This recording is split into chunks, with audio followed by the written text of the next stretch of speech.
श्रीराम समर्थ. सुस्वागतम. हिंदू जागृती न्यास व श्री घंटाळी देवी संस्थानच्या प्रभातेमनी या कार्यक्रमात डॉक्टर अश्विनी बापटचा सस्नेह नमस्कार. श्री ब्रह्मचैतन्य महाराज गोंदवलेकर प्रवचने. 1 जून.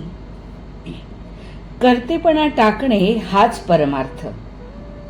दोरीला जो साप म्हणून समजला तो बद्ध, पण दोरीला दोरी म्हणून ज्याने ओळखले तो मुक्त समजावा. देही मी नव्हे हे ज्याला समजले तो मुक्तच. सत्य ज्ञान करून घेणे म्हणजेच मुक्तावस्था आहे. बद्ध दशा आमची आम्ही निर्माण केली.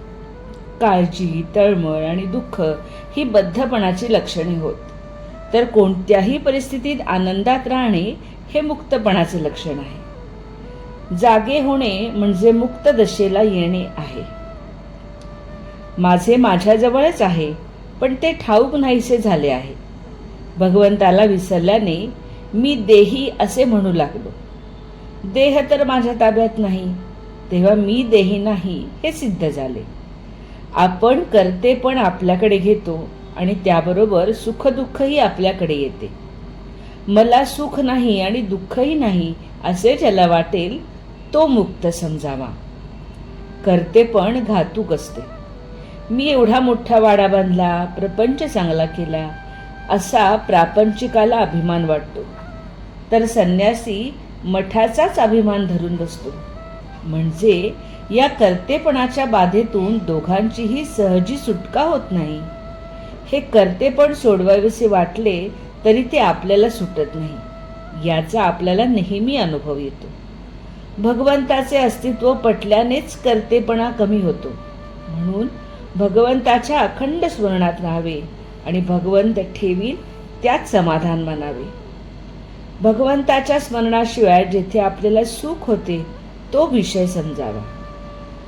विषयाच्या संगतीत परमात्म्यापासून वेगळे असणे याचे नाव प्रपंच आणि परमात्म्याच्या संगतीत विषयात राहणे याचेच नाव परमार्थ. फळाची अपेक्षा ठेवून आपण जी कृती करतो ते कर्म होय, पण फळाची काहीही अपेक्षा न ठेवता आपण जे कर्म करतो ते कर्तव्य ठरतं. आणि असे कर्तव्य भगवंताच्या स्मरणात करीत राहणे हाच परमार्थ. हे करीत असताना भगवंताला दृष्टीआड न होऊ देणे याचेच नाव अनुसंधान होय. समजा आपण एखादे चांगले पुस्तक वाचित बसलो आहोत. इतक्यात आपल्या पायाला एक मुंगी चावली. त्याची जाणीव आपल्याला कशी पटकन होते? ती जाणीव सर्व शरीरभर व्यापून असते. त्याचप्रमाणे भगवंताच्या अनुसंधानाने प्रपंचाला व्यापून ठेवले पाहिजे.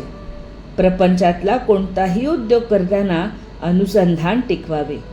अनुसंधानाचा अभ्यास करावा. भगवंताचे अनुसंधान आपल्याला भगवंताकडे घेऊन जाते. मी अनुसंधान टिकवीन असा मनाचा निश्चय करावा. बोधवचन. आपले कर्तव्य न विसरावे, भगवंताचे अनुसंधान राखावे. मंडळी, रामरायाचे आणि श्री घंटाळी देवीचे आशीर्वाद आपल्या कुटुंबावर अक्षय राहोत. जानकी जीवन स्मरण. जय जय श्रीराम.